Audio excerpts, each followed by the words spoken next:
Intermediate grammar का तीसरा lesson हम सीखने जा रहे हैं, जिसका नाम है introduction with am is are and uses, उसके उपयोग। यहाँ पे जो लिखा हुआ है वह शॉर्ट इंट्रो है, जैसे कि my name is, I am 22 means my age is, I am American, I am from Chicago, I am a student, my father is a doctor, my mother is a journalist, my favorite color is blue, my favorite sports are football and swimming, I am interested in arts, I am not interested in politics। तो ये जो सब sentence है वह एक short intro है, लेकिन M is are उसकी मदद से ये लिखा हुआ है, इसीलिए हम एम इज़ आर का उपयोग करके ऐसा हमारा इंट्रो दे सकते हैं। उसी तरह से यहाँ पे इसके शॉर्ट फॉर्म दिए गए हैं, I am, we are, you are, they are, he is, she is, it is, इनके शॉर्ट फॉर्म है। और सभी के शॉर्ट फॉर्म में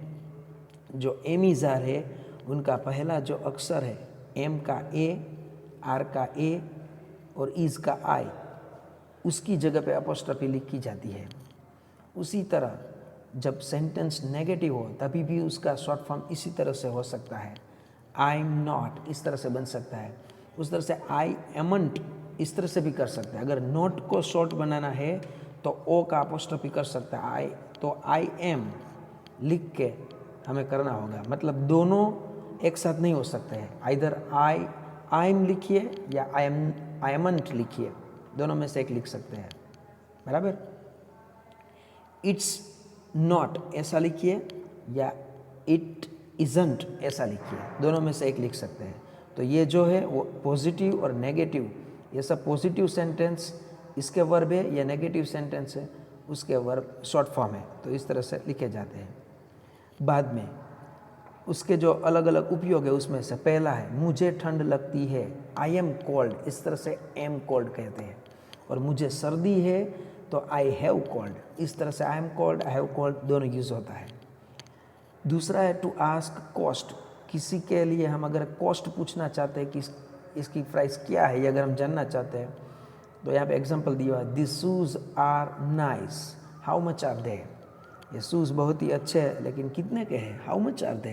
तो उस तरह से आर उसमें यूज़ होता है। इस तरह से किसी भी चीज़ की कीमत पूछ सकते हैं। बाद में है तीसरा उपयोग फॉर एज, मतलब कि उम्र पूछने के लिए, तो हमेशा पूछ सकते हैं हाउ ओल्ड इज सी, बराबर, हाउ ओल्ड इज सी मतलब उसकी उम्र क्या है, इस तरह से इज़ उसमें भी यूज़ होता है। फॉर टाइम, टाइम पूछने के लिए भी what's the time according to your golden watch, इस तरह से हम व्हाट्स द टाइम, इसमें जो इज़ यूज़ होता है तो फॉर टाइम के लिए इस तरह से यूज़ कर सकते हैं। उसके जो पॉजिटिव नेगेटिव इंट्रोगेटिव सेंटेंस है उसकी वाक्य रचना इस प्रकार से हो सकती है, this is my bag is a positive sentence, this is not my bag is a negative sentence, and is this my bag is a interrogative sentence. तो इस तरह से इसकी कंस्ट्रक्शन भी हो सकता है, इस तरह से वाक्य बनते हैं, बहुत सिंपल वाक्य है। बाद में यहाँ पे बी जो वर्ब है उस वर्ब के अलग अलग टेंस में उसके जो अर्थ है उसके साथ उसके जो रूप है वो दिखाने वाले सेंटेंस बताए गए हैं, जिससे कि कुछ तकलीफ ना हो। जैसे कि I am N honest person, मैं एक प्रामाणिक इंसान हूँ, आई वॉज एन ऑनेस्ट, मैं एक प्रामाणिक इंसान था, आई विल बी, मैं एक प्रामाणिक इंसान बनूंगा, I am being an honest person, मैं एक प्रामाणिक इंसान बन रहा हूँ, कंटिन्यूअस, आई वॉज बीइंग, मैं प्रामाणिक इंसान बन रहा था, continuous past, I have been an honest person, मैं एक प्रामाणिक इंसान बन गया हूँ, I had been an honest person, मैं एक प्रामाणिक इंसान बन गया था कभी भी भूतकाल में, and I will have been an honest person, मैं एक प्रामाणिक इंसान बन जाऊँगा। तो इस तरह से बी क्रियापद है वो सभी टेंस में इस तरह से यूज़ होता है। तो मैंने ये इसलिए यहाँ पे लिखा है क्योंकि कंटिन्यूअस टेंस में और कहाँ सिंपल प्रेजेंट टेंस में कहाँ पे बी नहीं यूज़ करना है ये हमें पता चले, इसीलिए ये लिखा गया है।